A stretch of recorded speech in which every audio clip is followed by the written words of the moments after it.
1939, when I was 2-year-old, I contracted TB, which was a common disease before the war. A lot of people lived and died at that particular time, and it's one of the things I think I'm fortunate I'm still here this time on.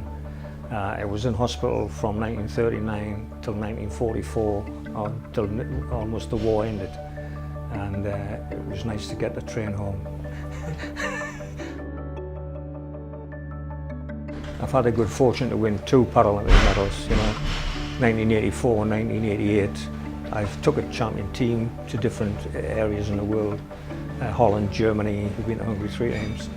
We formed the Parkhead in 1999. What was happening, the guys were coming at night and putting the windows out in it, so it was costing the church money all the time to repair the windows. We got a couple of thousand off the council, off one of the councillors, out of his bursary, and we made it into the gym. Within a year we had 400 members, and nearly now, yeah, I still enjoy it.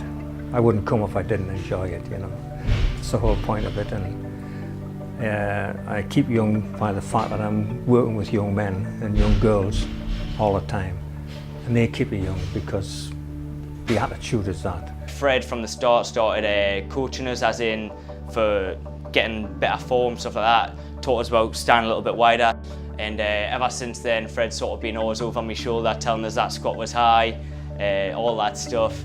He's not very forgiving if you don't do what he says. Oh, he's not a happy man, he's not a happy man. At Parkhead Gym in Ashton, they've been absolutely brilliant with David. Fred's took him under his wing, he's kind of promoted David, he's pushed him all the way, he's seen what his capabilities are. He's kind of like told him where his strengths and weaknesses are. Working with Fred's like a really good honour. It's like working with one of the top head honchos on powerlifting. Like every Wednesday I'll come, doesn't matter what, if I'm ill, if I'm not ill. If I've got a mind headache or if I haven't, I'll come here and work my heart and soul out. From 1999, we've had 39 British champions here. We're the only club in Britain to have trained a sub-junior world champion, and we've got European champions. We've got one young man, when he was 16, we took him to Norway and he won the Norwegian championship. Earlier this year I got a phone call that asked if I would accept to be nominated for a Lifetime Achievement Award on the Wilkinson Sword from Newcastle Council.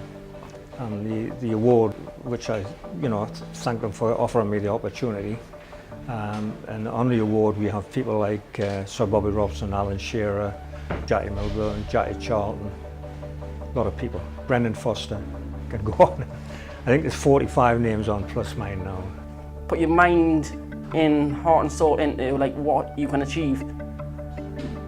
As Fred was saying, you can like go really far, like different countries, different places. We had 80 odd lifters here on Saturday and Sunday.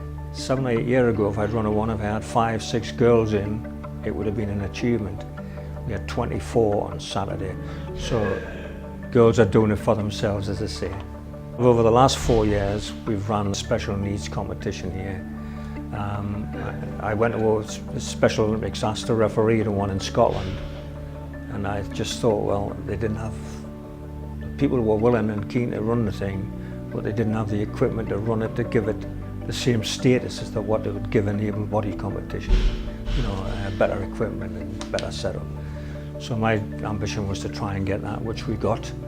And we've run some excellent competitions for the special needs. The beginning of David's life was a struggle, and now things are kind of being handed to him, opportunities are being handed to him. You almost forget that the disability's even there. Sometimes it'll creep back, but you kind of think this is what life should be like for him. He should be given these opportunities.